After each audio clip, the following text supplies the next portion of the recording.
Posible umanong nakaapekto sa buwabang approval at trust ratings ni Vice President Sara Duterte ang pagbansag sa kanya ng ilang kongresista bilang Bratinela. Narito ang aking report.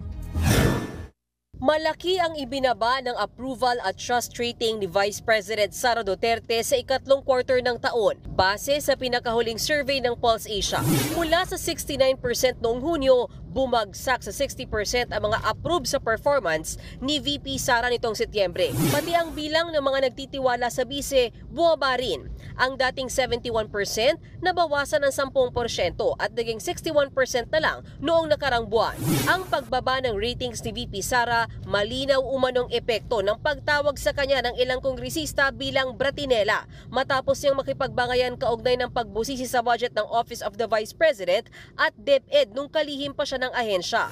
Ayon yan sa chairman ng Political Science Department ng UST na si Professor Dennis Coronacion. Nagtuloy-tuloy yung pagbanat sa kanya ng mga members ng House hanggang tuluyan na ngang nasira yung kanyang kredibilidad.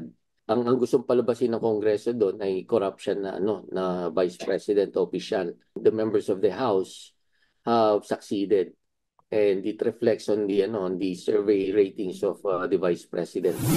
Posibleng nakasira din daw kay VP Sara ang pagmamatigas at pangiisnab niya sa mga pagdinig ng Kamara. It has not worked in her favor kasi lalo pang na-reinforce yung tawag sa kanya ng isang congresswoman natin na siya ay Bratinela. Buwaba rin ang mga numero ni Pangulong Bongbong Marcos pero hindi ganoon kalaki tulad ng kay VP Sara. Mula sa 53% noong Hunyo, 3% ang ibinaba ng approval rating ni PBBM, habang 2% naman ang nabawa sa kanyang trust rating. Posibleng nakaapekto raw sa kanyang imahe ang iba't ibang issue sa bansa, gaya ng pagtaas ng presyo ng mga bilihin, kahirapan, krimen at patuloy na tensyon sa West Philippine Sea. Nandiyan din yung West Philippine Sea issue.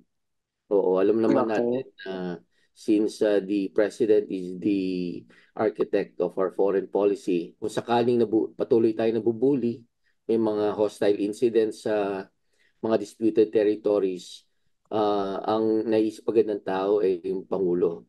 O sasabihin sign ng kaduwagan. Wala pang komento ang palasyo at ang opisina ni VP Sara sa resulta ng survey. Ayon pa sa ilang eksperto, ang pagbaba o pagtaas ng numero sa survey ng pinakamatataas na opisyal ng gobyerno ay may epekto rin sa kanilang mga kaalyado, lalo na sa papalapit na eleksyon. Kailangan daw kasing mapanatili ng Pangulo at pangalawang Pangulo na epektibo silang endorser para matulungan nilang manalo ang kanilang mamanukin at masigurong may kakampi sila sa Kamara at Senado.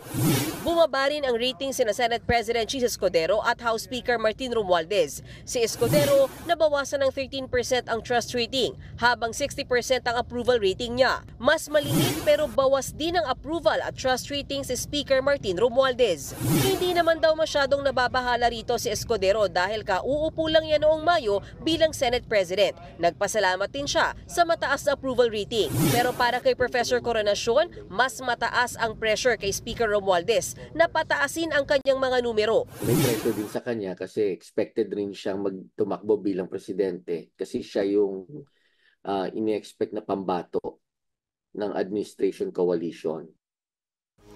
Mga kapatid, Mean Los Baños po. Huwag magpahuli sa mga balita at impormasyong dapat ninyong malaman. Para sa mas malawak na balitaan at diskusyon, mag-follow at mag-subscribe sa social media pages ng News 5.